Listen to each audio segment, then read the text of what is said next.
Today, the idea behind arranging this webinar was more to have an interactive discussion about this program, what the outcomes could be, and who all can be a part of this program. What are the different specialization tracks that you can work on in this program, and also answer other questions, right? So let's get started.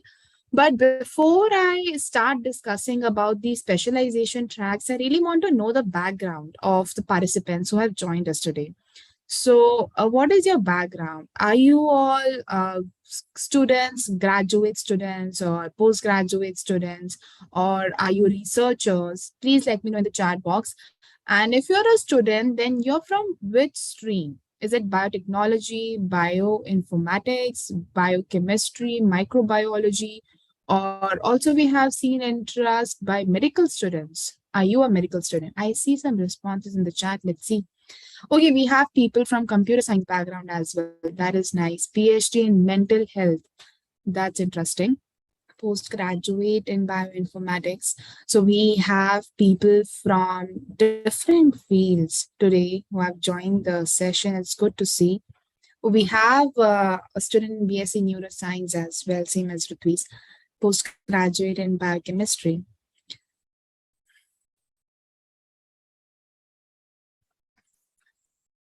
All right, this is good to know about all of you. And you all come from different fields. And my second question to you would be, what is your research interest? And do you have a specific research interest because of which you have joined today's webinar? You want to work on a project, your research interest could be a specialization track. Maybe that is what you can tell me in the chat box.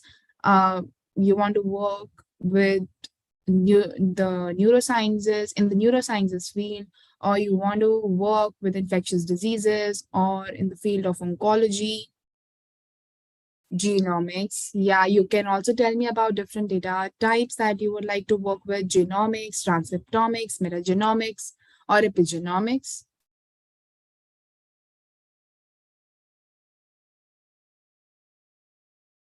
All right. And many of you who are students here from bachelor's background, BSc students or BTech students, and sometimes also it happens with master's students that they're not sure in which research field they would like to uh, carry out their research project or simply their dissertation to submit in their college.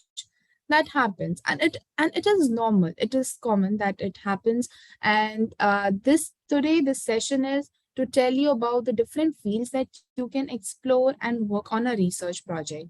And if you're a student who does not have a research interest at all, it's all right. We are here to help you out, figure out one, and then work with that particular research topic and excel as Ruthvi did.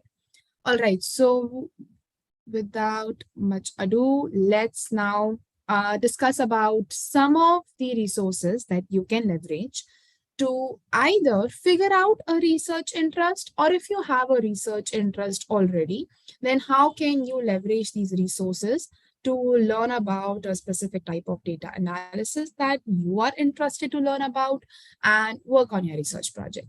So I will take this step by step. First of all, I want you all to have this link handy. That is the link to the OmicsLogic Learn portal. And on this portal, I'll quickly show you some of the resources that you can leverage and you will leverage as a part of this research fellowship program. So the research fellowship program could either be of 3 months or 6 months. And in the beginning of this program, we take you through a training process, because obviously if you want to work with a specific type of data, be it transcriptomic or metagenomic or genomic or epigenomic, it's important for you to learn about to get the concepts cleared about a specific field maybe, and also to learn about various algorithms, I'll say, or tools that could be used to analyze that specific type of data. All right. And this training period is from a month to 2 months, depending on the duration for which you enroll. Now, this is the courses tab on the portal where you have all of these courses listed out.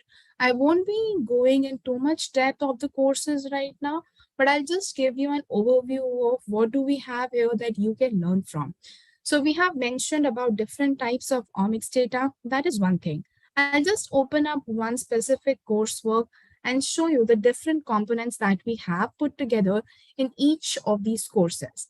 So we have three different components that we have put together. The first component is where we have explained the concepts related to that specific field.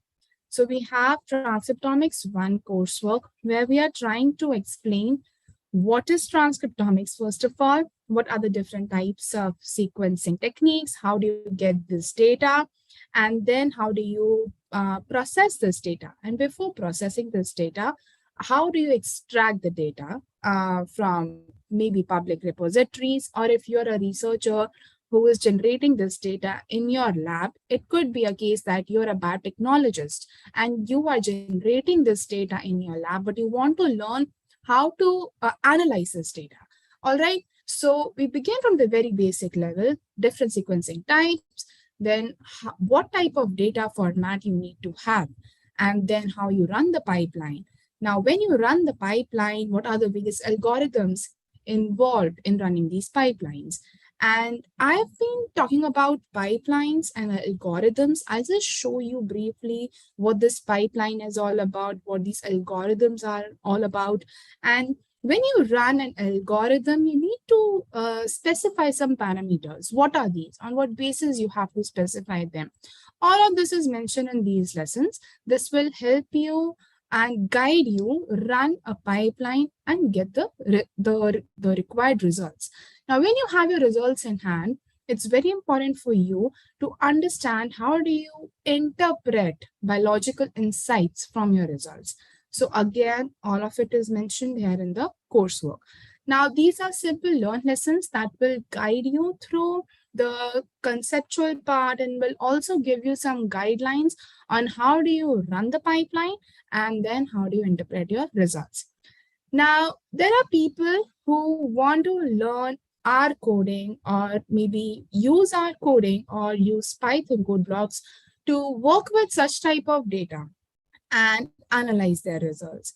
So then we have some specific lessons, transcriptomics in R or transcriptomics in Python, that will help you and that will help you build this understanding of how you can use the R code block or the Python code block to work with your data, to analyze data and interpret the results that you get. So this was about how different types of course materials can you find here on the portal.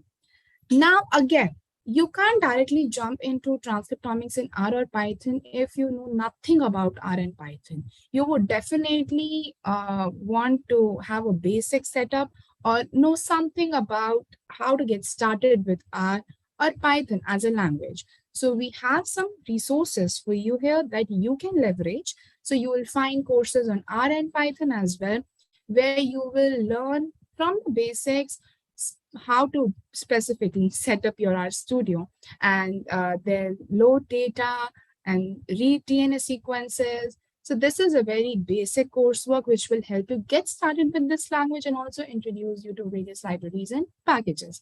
And then the second coursework that was coming up will take you from an intermediate to an advanced level, where you'll also learn about statistical analysis and various data visualization methods. So this was a very brief overview of what courses have we put together. All right, now in your training, you are required to complete a specific set of coursework based on your interest. And once you have completed this coursework, the question arises, how do I apply the knowledge that I gained from a specific coursework to answer a research question?